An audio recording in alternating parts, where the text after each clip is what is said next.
Hello, I am Dr. Ajay Sharma, Department of Electronics and Communication Engineering, James Engineering Management Technical Campus, Greater Noida. The subject that I teach in this semester is digital communication. This subject is for BTech 5th semester students of Electronics and Communication Engineering branch. The topic that I discuss is AMI, alternating mark inversion coding, and DO binary pulse. First of all, what is DO binary signals? DO binary signal means this is a very encoding technique in which the bits, the digital bits that is represented by 1 and 0, are encoding in three voltage levels. One voltage level may be above a 0 volt, maybe below 0 volt, or maybe 0 volt. Means having certain positive voltage which is obviously above 0 volt, having a negative voltage obviously below 0 volt, and maybe 0 volt. So such signal is called a DO binary signals. So basically the encoding techniques that we have, where we have to convert this digital bit that the digital bit that is represented by 1 and 0, actually converted or encoded in a voltage pulses, and these voltage pulses may be a positive pulse, may be a negative pulse, may be a 0 volt pulse.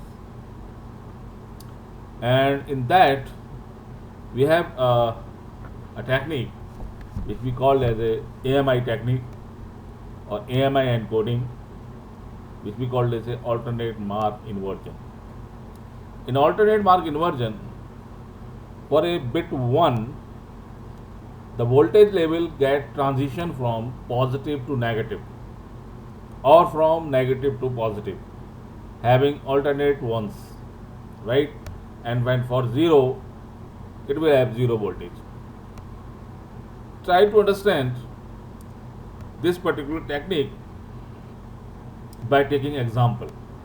Then we are able to understand the basic concept in AMI. So in next slide, we focus on this AMI technique.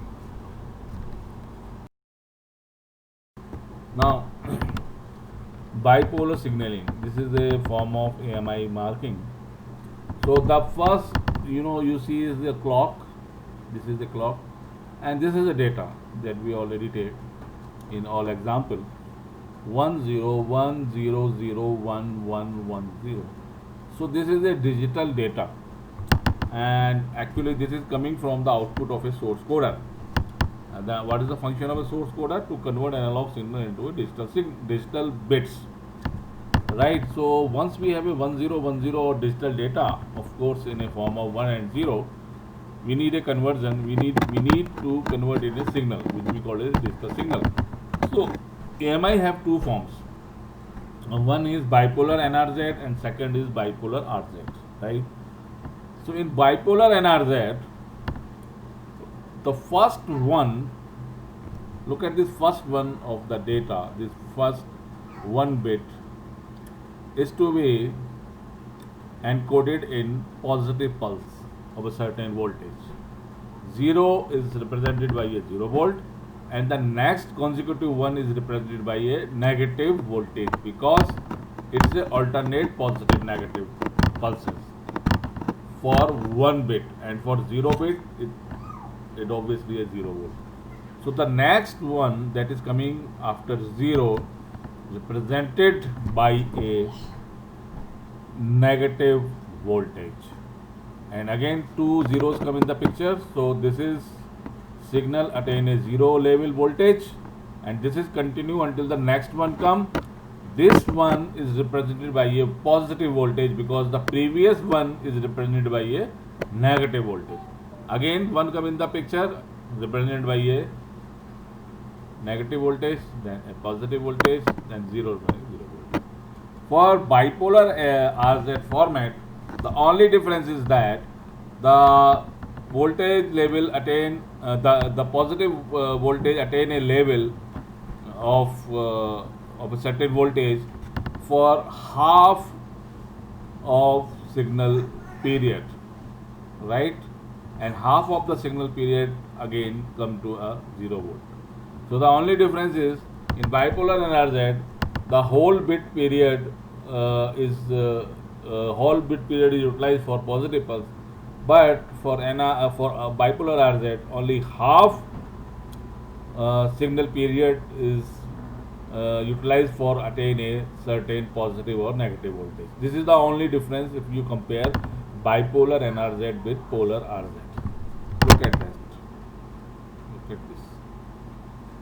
So everything remains the same. Only the difference come in.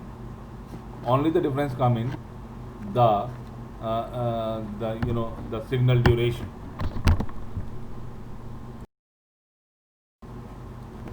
Now, bipolar signaling, we have discussed bipolar NRZ and RZ waveforms. The pulse duration, symbol bit duration are equal in NRZ type, while the pulse duration is half of the symbol bit duration in RZ type that we already discussed. This is the only difference is the duration of a pulse, so in NRZ type, pulse duration is full pulse duration, and for RZ type only half of the symbol bit duration. This is the only difference if you compare with the two. These are the advantage of bipolar signaling. It's simple, no low frequency component are present, occupies low bandwidth than unipolar and polar NRZ schemes. This technique is suitable for transmission over AC coupled lines as signal dropping doesn't occur here. Last one is a single error detection capability is present in this type of work. And as far as the disadvantage of bipolar signal is concerned, no clock is present, long string of data cause loss of signal. Thank you very much.